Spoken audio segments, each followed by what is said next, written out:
20 October ভারতীয় নৌবাহিনীর জাহাজ বিক্রান্তে নৌসেনাদের সঙ্গে দীপাবলি উদযাপন করেছেন ভারতের প্রধানমন্ত্রী নরেন্দ্র মোদী।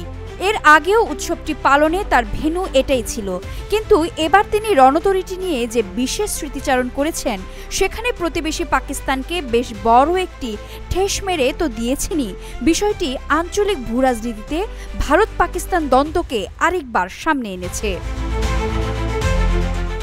এবছরেরই আলোচিত অপারেশন সিঁদুরের সময় বিমানবাহী যুদ্ধজাহাজ INS বিক্রান্ত পাকিস্তানের ঘুম কেড়ে নিয়েছিল। দীপাবলির দিন গোয়ায় জাহাজটিতে বসেই এমনটা বললেন প্রধানমন্ত্রী মোদী। ভারতের 3 সশস্ত্র বাহিনীর সমন্বিত শক্তি তখন পাকিস্তানকে মাথা নোয়াতে বাধ্য করেছিল।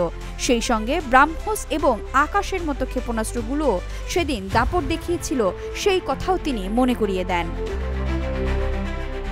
ভারত মহাসাগর দাবড়ে বেড়ানো ভারতীয় ওই রণতরীকে দেশটির সশস্ত্র বাহিনীর শক্তির প্রতীক বলেছেন মোদী। জাহাজটির নাম শুনেই নাকি শত্রুরা ভয়ে কাঁপে বলে তার দাবি। ভারতের প্রধানমন্ত্রী আরও বলেন, INS বিক্রান্ত যেদিন থেকে ভারতীয় নৌবাহিনীর হাতে এসেছে সেদিন থেকেই তারা নতুন শক্তি পেয়েছে। আত্মনির্ভর ভারত এবং মেড ইন ইন্ডিয়ার প্রতীক হিসেবে রণতরীটির নাম উল্লেখ করেন দেশটির প্রধানমন্ত্রী। দূরপাল্লার সুপারসনিক ক্রুজ ক্ষেপণাস্ত্র ব্রাহ্মসের সামর্থ্য ভারত দেখিয়েছে পহেলগাঁও হত্যাকাণ্ডের পর। গত মে মাসে পাকিস্তান এবং দেশটির নিয়ন্ত্রণে থাকা কাশ্মীরে কিছু স্থাপনায় ক্ষেপণাস্ত্রটি ব্যবহার করে ভারত আক্রমণ চালিয়েছিল। বক্তব্য রাখার সময় তিনি বলেছেন, যুদ্ধজাহাজটির সাহসী ডেক থেকে তিনি ভারতের জনগণকে দীপাবলির শুভেচ্ছা পাঠাচ্ছেন। ভারতের 3 সশস্ত্র বাহিনীকে আত্মনির্ভরতা বার্তাও দিয়েছেন তিনি। দেশটির নিজেদের তৈরি প্রতিরক্ষা সরঞ্জামের বহর ক্রমেই বড় হচ্ছে। বিষয়টির প্রশংসা করে প্রধানমন্ত্রী মোদী বলেন, ভারতের লক্ষ্য হল বিশ্বের শীর্ষস্থানীয় প্রতিরক্ষা রপ্তানিকারকদের কাতারে দেশটিকে নিয়ে যাওয়া।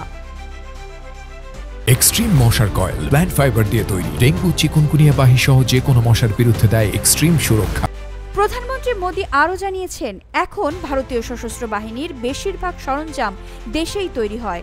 গত 1 দশকেরও বেশি সময় ধরে প্রতিরক্ষা খাতে দেশটির উৎপাদন 30%-এরও বেশি বেড়েছে। প্রতি 40 দিনে একটি করে যুদ্ধজাহাজ বা সাবমেরিন ভারতীয় নৌবাহিনীতে যুক্ত করা হয়েছে বলে জানান তিনি। তার দাবি, এই ধারা অব্যাহত থাকলে অল্প সময়ের মধ্যে বিশ্বের শীর্ষ প্রতিরক্ষা রপ্তানিকারকদের মধ্যে জায়গা করে নেবে ভারত।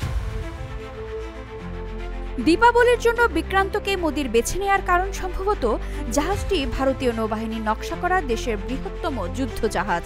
প্রায় 1600 ক্রু নিয়ে সাগর দাপাতে সক্ষম ওই জলযান যুদ্ধবিমান এবং হেলিকপ্টার সহ 30টি বিমানের বহর পরিচালনা করতে পারে। লঙ্কার অত্যাচারী রাজা রাবণকে পরাজিত করার পর ভগবান রামের অযোধ্যায় ফিরে আসার দিন হিসেবে সারা ভারতে দীপাবলি খুবই আনন্দের সঙ্গে পালন করা হয়।